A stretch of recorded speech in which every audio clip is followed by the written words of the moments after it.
संस्थान को बधाई देना चाहूँगा। हमारे अपने सेंट्रल इंडिया का ये पहला प्रयोग था जब किसी व्यक्ति का हार्ट चेंज करने का, ट्रांसप्लांट करने का मौका हो। एम्स के हमारे सभी सुयोग्य चिकित्सकों ने ट्रांसप्लांट करने में न केवल सफलता प्राप्त की, बल्कि मैं मरीज श्रीमान दिनेश मालवीय जी से मिल के आया हूँ। बड़े प्रसन्न है, आनंद के साथ है।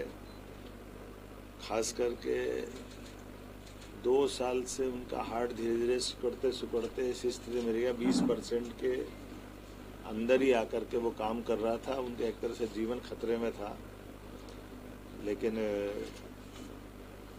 अंगदान करने का क्या लाभ होता है, ये इस प्रकार के उदाहरण से ध्यान में आता है। मैं आज के इस अवसर पर ये बताना चाहूँगा, आप 22 जनवरी को भर्ती हुए, 23 जनवरी को इनका हार्ट ट्रांसप्लांट किया गया और अब रोगी वार्ड में है और डिस्चार्ज होने की कल शायद उनकी संभावना रहेगी। और ये आज के दौर में अत्यंत आवश्यक हो गया कि इस प्रकार की चीज़ों को प्रोत्साहन दे। हमारी सरकार ने हेल्थ डिपार्टमेंट को सर्वोच्च प्राथमिकता पे लिया हुआ है, इसलिए हेल्थ एजुकेशन और हेल्थ डिपार्टमेंट को दोनों मंत्रालय एक करके पिछले साल जब हमारी सरकार के गठन के समय से हम इसको प्राथमिकता में रख रहे हैं। और खासकर इस माध्यम से भी कि जब हम अपने रोगियों को भौगोलिक रूप से बहुत बड़ा हमारा ये राज्य है, तो एयर एम्बुलेंस की दोनों प्रकार की सुविधा हमने दिलवाई है, जिसमें जहाँ हवाई पट्टी है वहाँ प्लेन से हम अपने एयर एम्बुलेंस भेज करके मरीजों को जल्दी से जल्दी अच्छे संस्थान तक ले जाने का प्रयास करते हैं। और जहाँ हवाई यातायात की एयर स्ट्रिप नहीं है या हवाई पट्टी नहीं है, तो वहाँ हेलीकॉप्टर से एयर एम्बुलेंस की व्यवस्था हमने की हुई है। जैसे डॉक्टर साहब बता रहे थे कि कल ही एक बच्ची जो 4 साल का बच्चा लेकर के आए बालाघाट से, और वो एयर एम्बुलेंस से ही आकर के बचा है। ऐसे अब तो उदाहरण हर दिन कई जगह के आ रहे हैं एयर एम्बुलेंस का उपयोग, क्योंकि व्यक्ति के जीवन में जब वो समय कीमती होता है और संसाधन में आवागमन बहुत भारी पड़ जाता है, तो आयुष्मान के माध्यम से हम वैसे सामान्य रूप से 8 से 10 लाख रुपए एयर एम्बुलेंस का लगता है, लेकिन सवाल पैसे का नहीं, पैसे मरीज की जान बचाने का। इसलिए हमारी सरकार ने बनने के बाद ये निर्णय किया कि तुरंत ट्रांसप्लांट कराना हो, बड़े से बड़े अच्छे संस्थान में पहुंचाना ताकि रोगी को मदद की जा सके, इसलिए एयर एम्बुलेंस भी लाएं। लेकिन आज का अवसर तो ये खास करके हार्ट ट्रांसप्लांट करने की पूरी टीम को बधाई देने का है। इस अवसर पर चूंकि ये अंगदान, देहदान, इनको बढ़ावा देना चाहिए, इसलिए हमारी सरकार के स्तर पर कुछ निर्णय हम करने जा रहे हैं। एक, देहदान करने से 9 डॉक्टर उस पर काम करके तैयार होते हैं और कई प्रकार की चीजों को सीखने का मौका मिलता है।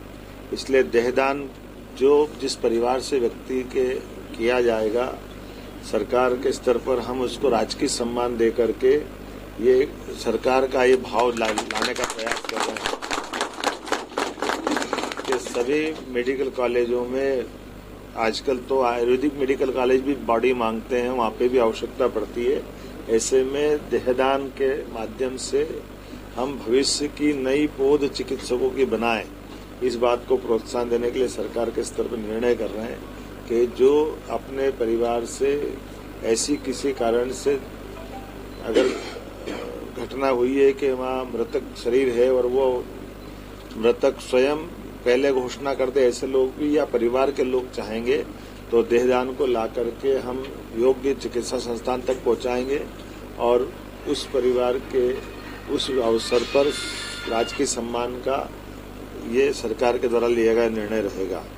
इसमें अंतिम संस्कार, क्योंकि आमतौर पर अंतिम संस्कार के लिए बॉडी को हम अंतिम स्थान तक ले जाते हैं, ऐसे में थोड़ा अटपटा भी लगता है, तो जहां से बॉडी लेना है वहीं राजकीय सम्मान के साथ इस प्रक्रिया को बना करके होम डिपार्टमेंट से तालमेल करके इसकी व्यवस्थित करेंगे। इसी प्रकार से अंग प्रत्यारोपण में भी संबंधित ये जो संस्थान बना है, इस कोशिश करेंगे राज्य स्तरीय संस्थान एक हमारा भी प्रदेश में स्थापित करें। और अभी तो एम्स बहुत अच्छा स्थान है, लेकिन बहुत बड़ा राज्य, इसलिए कोशिश करेंगे ये भी करें। और अंगदान करने वाले व्यक्ति को आयुष्मान कार्ड भी बनवाएं, अगर उसके पास नहीं है तो। अंगदान करने वालों व्यक्तियों को हमारे 26 जनवरी 15 अगस्त के राष्ट्रीय पर्व के अवसर भी सम्मानित करने का प्रयास हमारी सरकार के द्वारा किया जाएगा। प्रदेश के सभी मेडिकल कॉलेजों में अंगदान और अंग प्रत्यारोपण की स्थिति बने, ऐसा प्रयास किया जाएगा। लेकिन आज तो मैं एम्स के सभी लोगों को अपनी ओर से बधाई देना चाहूँगा, जिन्होंने उत्कृष्ट काम किया।